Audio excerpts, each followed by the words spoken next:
शुभ सकाळ ओडिया न्यूज रे आपनको स्वागत। आज 11 नवेम्बर सोमवार नहीं आसी आपण किसी गुरुत्वपूर्ण खबर।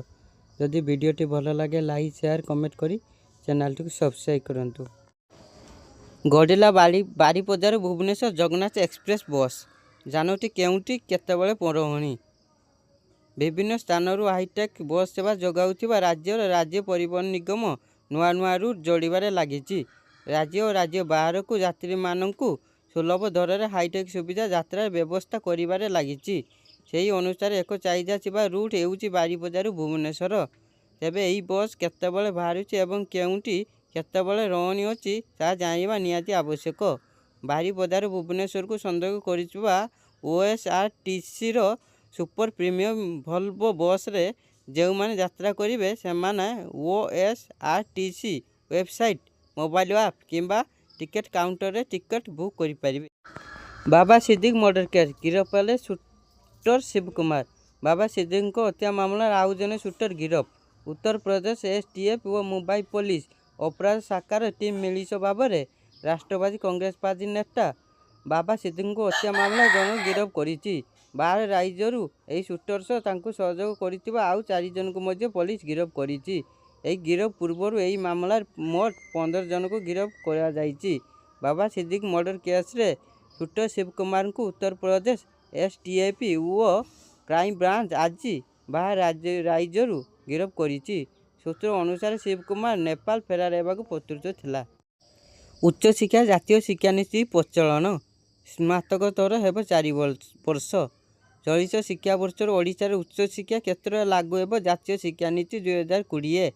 यही शिक्षानीति लागू हेले 3 वर्ष स्नातक कोर्स 4 वर्षिया हेब। उच्च शिक्षा क्षेत्र में चलित शिक्षा वर्ष लागू हेब जातीय शिक्षानीति 2020। राज्य में उच्च शिक्षा विभाग अधीन में समस्त सरकारी विद्यालय और अनुबंधित महाविद्यालय लागू हेबाकु अनुमोदन होइछि। सहारा टंका पाई नथिबा लोकंक पई खुशी खबर। एही दिन मिलिबो द्वितीय किस्ती करंतु रेजिस्ट्रेशन। विवाद पर सहारा इंडिया कंपनी पुणी एक नुआ रूप में उभा होइछि। सुप्रीम कोर्ट निर्देश अनुसार कंपनी समस्त निवेशकों टंका को सुध सहित फेरस्त करने को निष्पत्ति नेइछि। कंपनीर कहवानुसार वर्तमान पर्यंत समस्त निवेशकों को प्रथम किस्ती दि जाइछि। प्रथम किस्ती पर सहारा इंडिया सूचना प्रदान करिछि जे द्वितीय किस्ती चाहूथिबा निवेशकों को वेबसाइट रे ऑनलाइन रजिस्ट्रेशन करने को पड़िबो, जहा द्वारा पंजीकरण पर द्वितीय किस्ती सेमानक अकाउंट रे क्रेडिट होई परिबो। शिमिलपाल प्रथम थर देखागला विरल मेलानेस्टिक बाघ। सोशल मीडिया शेयर कले जनसेवा अधिकारी सुशांत नंद। राज्य में बाघर वंश वृद्धि पाई राज्य सरकार निरंतर भाव प्रयास जारी रखिछंती। सेतिपाई निकटर महाराष्ट्र एक बाघुणी आनी शिमिलपाल अभयारण्य छड़ा जाइतिला। तेबे या मध्य शिमिलपाल अभयारण्य देखा मिली एक विरल मेलानेस्टिक बाघ। सुपारी बुलिवा समय पर्यटक मैंने यही बाघ को देखी। शिमिलपाल प्रथम थर लगे यही बाघ देखा मिली। बाघर एक वीडियो भारतीय वन सेवा अधिकारी Sushanand social media platform X रे शेयर करिसेंती। रूस तैयारी करिवो सेक्स मंत्रालय। कौन रही या पछर कारण? दुनिया रे अनेक देश एभली रही जेउति दिन को दिन जनसंख्या ह्रास पाइबारे लगी। एही देश मानक मध्य रूस मध्य सेही दौड़े रही। तेने किपरि जनसंख्या वृद्धि हेबो ताहाकु नै रूस स्वतंत्र मंत्रालय तैयारी करने को चाहूँगी। यही मंत्रालय नाम रही सेक्स मंत्रालय। रूसी सांसद 68 वर्षीय नीना आस्तेनिना यही मंत्रालय पर समीक्षा करुचंती। यही कार्यक्रम एभली समय आरंभ होगाकू जाऊँगी जेतेबेले रूस देश जनसंख्या वृद्धि पाई चिंतित अच्छी। यूक्रेन युद्ध कारण जो जनसंख्या ह्रास प्रभावित होता मस्को बीच खबर अनुसार रूस सरकार सेक्स मंत्रालय तैयारी करने विचार विमर्श करुच्ची। देश वर्तमान महिला मानकर प्रजनन क्षमता को वृद्धि कर समीक्षा करुच्ची। चाष पछर पड़ी ओडिशा। आंध्र मडर अनुशोचन परामर्श। ओडिशा को कृषि प्रधान राज्य भाव बेस जनाशुना। भात एटिकार प्रधान खाद्य हेले एबे ओडिशा काले चाष क्षेत्र पछर पड़ी। कृषि प्रधान राज्य ओडिशा चाष पछुआ रही। कृषि क्षेत्र निज सूचना दे निज एपरी ରିପୋର୍ଟରେ ଦର୍ଶାଇଛନ୍ତି ନୀତି ଆୟୋଗ। ଖାଲି ଖରିଫ ଚାଷ ନୁହେଁ, ପଶୁପାଳନ କ୍ଷେତ୍ରରେ ମଧ୍ୟ ଜାତୀୟ ହାରଠାରୁ ଓଡ଼ିଶା ପଛରେ ରହିଛି। ଏନେଇ ନୀତି ଆୟୋଗ ରିପୋର୍ଟ ଅନୁଯାୟୀ ଦେଶର ପଶୁପାଳନ ହାର 7% ରହିଥିବା ବେଳେ ଓଡ଼ିଶାର ହାର ରହିଛି 5%।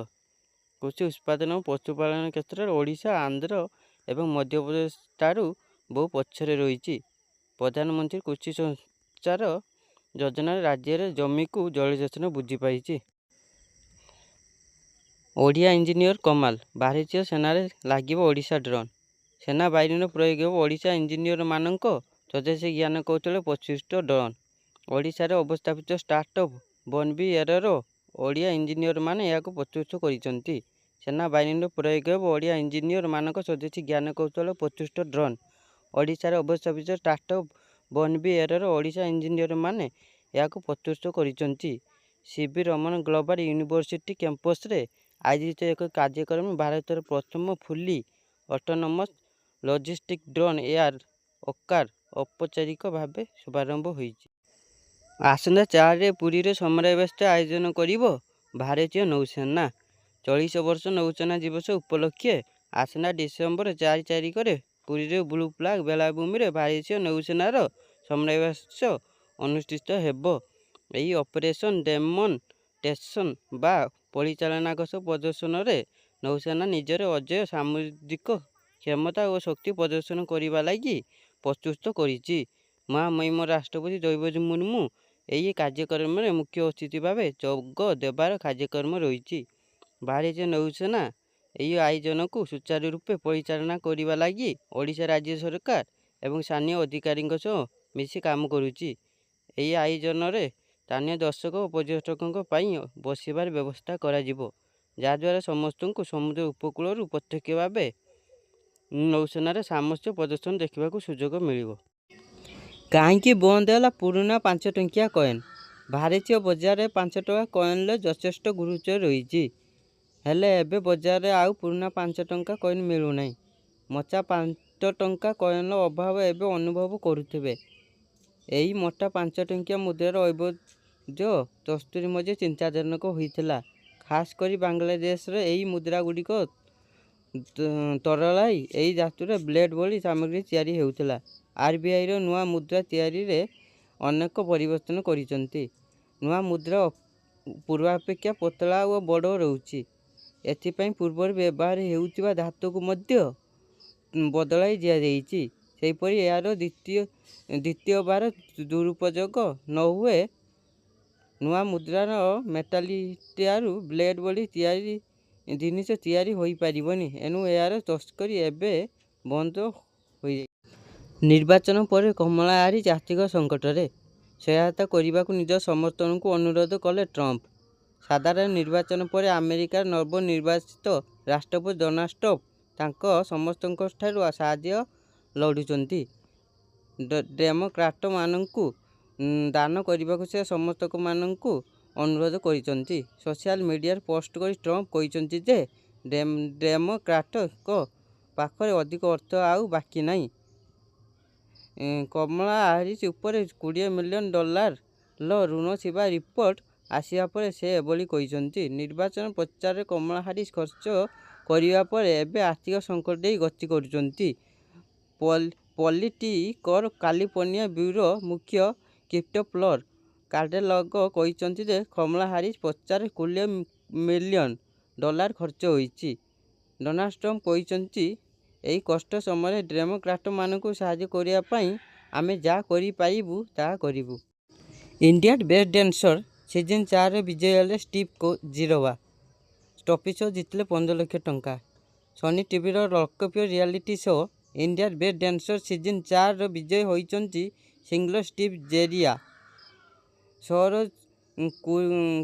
ଜୁରି କରିଶ୍ମା କପୁର, ଟେରେନ୍ସ ଲୁଇସ୍ ଏବଂ ଗୀତା କପୁର ଇଣ୍ଡିଆର ବେଷ୍ଟ ଡ୍ୟାନ୍ସର ଘୋଷିତ କରିଛନ୍ତି। ଷ୍ଟିଭ୍ଙ୍କୁ ଟ୍ରଫି ସହ 15 ଲକ୍ଷ ଟଙ୍କାର ଅର୍ଥରାଶି ପୁରସ୍କାର ଦିଆଯାଇଛି। ଗ୍ରାଣ୍ଡ ଫିନାଲେରେ ପହଞ୍ଚିବା ଟପ୍ 6 ଡ୍ୟାନ୍ସର ମଧ୍ୟରେ 5 ଫାଇନାଲିଷ୍ଟଙ୍କୁ ପଛରେ ପକାଇ ଷ୍ଟିଭ୍ ଟ୍ରଫି ନିଜ ନାଁରେ କରିବାରେ ସଫଳ ହୋଇଛନ୍ତି। ଫାଇନାଲରେ ତାଙ୍କ ପାଇଁ ସବୁଠୁ ବଡ଼ ପ୍ରତିଦ୍ୱନ୍ଦ୍ୱୀ ଥିଲେ ଦୀପକ ସାଇ। ତେବେ ଟ୍ରଫି ସହ ତାଙ୍କୁ ସନି ଟିଭିରେ ଆସିବାକୁ ନୂଆ ଶୋ ପାଇଁ ମଧ୍ୟ ଅଫର୍ ମିଳିଛି। ସେ ନୂଆ ରିଆଲିଟି ଶୋରେ ନଜର ଆସିବେ। ହାଇ ସିକ୍ୟୁରିଟିରେ ଚାଲିଛି ସିକନ୍ଦରଙ୍କ ସୁଟିଂ। ସଲମାନଙ୍କୁ ଜଗିଛନ୍ତି 70 ସୁରକ୍ଷାକର୍ମୀ। ଅପକମିଂ ଫିଲ୍ମ ସିକନ୍ଦରର ସୁଟିଂ ଆରମ୍ଭ କରିଛନ୍ତି ଦବଙ୍ଗ ସଲମାନ ଖାନ୍। ସେଥିପାଇଁ ତାଙ୍କ ସୁରକ୍ଷା ବ୍ୟବସ୍ଥାକୁ ଆହୁରି ମଜବୁତ କରାଯାଇଛି। ଲରେନ୍ସ ବିଷ୍ଣୋଇ ଗ୍ୟାଙ୍ଗ ତରଫରୁ ସଲୁଙ୍କୁ ଅନେକ ଥର ହତ୍ୟା ଧମକ ମିଳିଛି। ଏବେ ସେ 4 ସ୍ତରୀୟ ସୁରକ୍ଷା ବଳୟ ମଧ୍ୟରେ କାମ କରୁଛନ୍ତି।